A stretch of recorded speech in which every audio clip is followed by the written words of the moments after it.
Bien, buenas noches, profesora, distinguidos compañeros. En esta oportunidad, a mi grupo y a mi persona nos ha tocado exponer sobre el tema células madres, de las cuales los integrantes somos Ariana Llerena Villarroel, Xiomara Guzmán Figueroa, Alessandra Grimaldo Contreras. Gracias, les doy el pase a mi compañera Ariana. Bueno, el contenido que vamos a tener es la introducción, características principales, relevancia y preguntas frecuentes. Siguiente. Introducción. ¿Qué concepto tenemos que tener? Son células especiales que tienen como capacidad de autorrenovación y diferenciación entre otros tipos de células especializadas en el cuerpo. Son la base del desarrollo y crecimiento entre los organismos multicelulares, ya que generan células hijas idénticas a ellas y encuentran la función especializada. ¿Qué tipo de células vamos a ver? La célula embrionaria, células madres somáticas, células madres mesenquimales y células madres inducidas. Su importancia, que se desenvuelven en el ámbito científico y médico, su habilidad para renovarse y convertirse en diferentes tipos de células se convierten en una herramienta valiosa para regenerar y reparar tejidos dañados. Características de las células madres. Una de las características es la autorrenovación, que puede dividir sin generar copias idénticas de sí misma. También potencial de diferenciación, que pueden convertirse en diferentes tipos de células especializadas en el cuerpo. Plasticidad, algunas células madres tienen la capacidad de diferenciarse en células de tejidos diferentes en los propios. Autoinmunidad, algunas células madres tienen las propiedades inmunomoduladoras y antiinflamatorias. Bueno, le doy pase a mi amiga Alexandra. Bueno, una vez explicado sus características y el concepto básico de las células progenitoras, vamos a hablar acerca de las fases de diferenciación celular. Entre ellas, bueno, mientras se va dando el proceso, las células vienen a ser primero totipotentes, pluripotentes, multipotentes y especializadas. Cabe resaltar que las células progenitoras pueden generar tejidos y órganos en el individuo, ya sea una célula de piel, una célula de neurona o de corazón. Aparte que ellos contienen de una capacidad de autorrenovación y diferenciación como tal, eh, en las cuales, bueno, en el caso de las células totipotentes, vendrían a ser aquellos capaces de poder formar un solo organismo, a diferencia de las células pluripotentes, en las cuales van a tener la capacidad de formar linajes celulares, y en el caso de las células multipotentes, estas, bueno, tendrían una capacidad reducida, ya que solo van a poder ya que solo van a poder crear células de su mismo linaje. Y en las especializadas ya son células determinadas en un órgano. Entonces, ¿cómo es que esto lo podemos aplicar en el ámbito médico? Bueno, específicamente se utilizan para los tratamientos de enfermedades mortales, tales como las enfermedades hematopoyéticas, aquellas que se relacionan con la sangre, como la leucemia y la anemia aplásica. Y en el caso también del sistema nervioso, podemos usarlo para los tratamientos de las enfermedades como por ejemplo del Parkinson, del Alzheimer. Y por último, en el ambiente cardíaco también lo podemos utilizar para las enfermedades que, bueno, sean cardíacas, no, en las enfermedades cardiopáticas, isquémicas, y también para la insuficiencia cardíaca. Y bueno, es así como podemos visualizar el proceso de este desarrollo, ¿no? Cómo poco a poco va siendo una célula totipotente a una célula de media ósea, y de la célula de la media de la ósea pasaría a ser un glóbulo rojo, glóbulo blanco, y de aquí también se derivan las plaquetas. A continuación se va a presentar un video.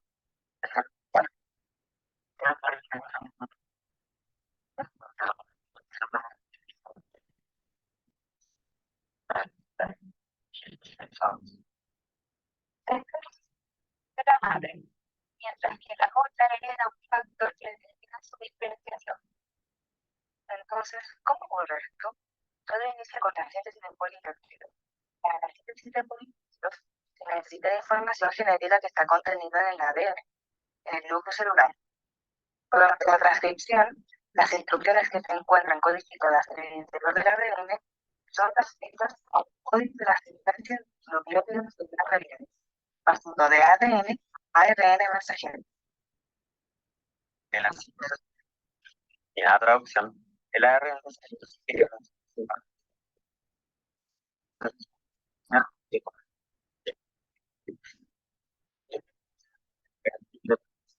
una fase introducción seguidas, cuales determinan un aminoácido, estructuras de contribución del citoplasma.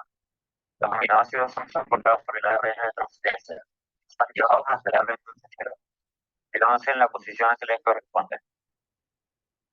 Luego, el ARN mensajero pasa por una subunidad inferior del ribosoma, y para traducirlo, llega a una subunidad mayor que aplasta el ARN mensajero contra la subunidad inferior, traduciéndolo así en polipéptidos. Una vez finalizada la síntesis de polipéptidos, el ARN mensajero queda libre y puede ser leído de nuevo. Luego, esos mismos polipéptidos que fueron sintetizados encienden y apagan los genes, controlando así los patrones de expresión génica. Al encender o apagar los genes, se manda una señal a la célula para que comience su diferenciación. Además de todo esto, hay factores que regulan la diferenciación celular, los intrínsecos y los extrínsecos. Los factores intrínsecos se encuentran en la célula y son necesarios para la diferenciación. Un ejemplo sería el reloj biológico, donde las células saben la cantidad de divisiones que deben hacer para completar su diferenciación. Bueno, es así como podemos finalizar las primeras fases, características y conceptos de lo que son las células progenitoras. A continuación, les doy el pase a mi compañera Xiomara para que pueda explicar los tipos de células, tanto como adultas, embrionarias y mesenquimales. Bien, empezamos con la célula madre embrionaria. Bueno, las células madre embrionarias son células diferenciadas que se encuentran en el embrión en etapas tempranas del desarrollo. Estas células tienen la capacidad de convertir en cualquier tipo de célula del cuerpo humano, las que les hace valiosas para la investigación y el potencial del tratamiento en diversas enfermedades. Bueno, en resumen, la célula madre embrionaria son células diferenciadas que tienen la capacidad de convertirse en cualquier tipo de célula del cuerpo humano, aunque su uso ha sido objeto ético, representan una prometedora herramienta para la investigación y el tratamiento de las enfermedades. Siguiente, por favor. Ya. Abordamos también el tema de las células madres adultas o células madres somáticas. Estas células tienen la capacidad de autorrenovarse y diferenciarse en diferentes tipos celulares especializadas. Hay dos tipos principales, que son la célula madre, célula embrionaria y células adultas. Por ejemplo, las células madres son hematopoyéticas en la célula ósea. Pueden diferenciarse en diferentes células de la sangre, como los glóbulos rojos, glóbulos blancos y plaquetas. Las células madres adultas también se encuentran en otros tejidos, como el tejido adiposo, el cerebro, el hígado, y tienen la capacidad de regenerar y reparar células dañadas en esos tejidos específicos.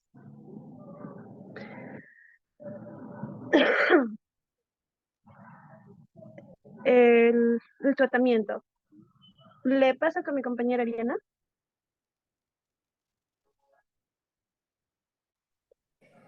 Tratamiento. Se aplica en el trasplante de médula ósea y también ayudan a las células enfermas para tener una nueva regeneración, y un ejemplo de ello es aplicado en la leucemia. Siguiente. Las células madres mesenquiales son células madres que también son conocidas como células madres estromales. Son un tipo de célula madre adultas que se encuentran en diferentes tejidos del órgano del cuerpo. También podemos encontrar en la médula ósea, en el tejido adiposo, en el cordón umbilical y en el tejido del diente de leche y otros tejidos conectivos. Estas células madres mesenquimales tienen la capacidad de autorrenovarse y diferenciarse en varios tipos celulares, incluyendo, bueno, las células del tejido óseo, cartilaginoso, adiposo, muscular y del tejido conectivo. Además, su capacidad de diferenciación. Las células madres mesenquiales también poseen propiedades inmunomedulares, que significa que pueden modular y regular las respuestas inmunitarias del cuerpo. Gracias. También vamos a hablar lo que es de la célula madre inducida. Las células madre son pluripotentes inducidas que lleva una sigla que en inglés que quiere decir IEPSC, son células reprogramadas a partir de células adultas que adquieren características similares. Las células madres embrionarias, estas células ofrecen un gran potencial en la medicina regenerativa, la investigación de enfermedades y la medicina personalizada, y presentan ventajas éticas de compatibilidad inmunológica y su comparación con las células madres embrionarias.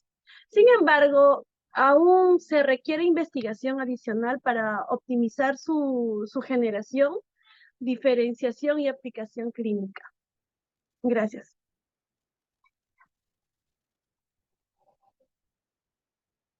Ok, a continuación pasaré a explicar cuáles son las preguntas más frecuentes que se ha presentado durante la investigación. Entre ellas solo son 4. La primera vendría a ser qué tipo de células de madre existen, de dónde pueden obtenerse, cuáles son las ventajas de las células madres embrionarias y cuál es el objetivo de investigar con células madre. ¿Qué tipos de células madre existen? Como bien mencionó mi compañera Xiomara, vendría a ser células mesenquimales, células somáticas adultas y células inducidas. ¿Dónde lo podemos obtener? Lo podemos obtener según a base de la investigación de un cordón umbilical. ¿Y cuáles son las ventajas de las células madres embrionarias? Que en este caso se puede regenerar tejidos para aquellas enfermedades mortales como las que he mencionado. ¿Y cuál es el objetivo de investigar con células madre? Justamente para poder tener soluciones más eficientes en los ámbitos del sistema cardíaco, sistema nervioso y también para algunas enfermedades digestivas. Esto vendría a ser todo lo propuesto y también todos los objetivos que hemos tenido como grupo. Muchas gracias.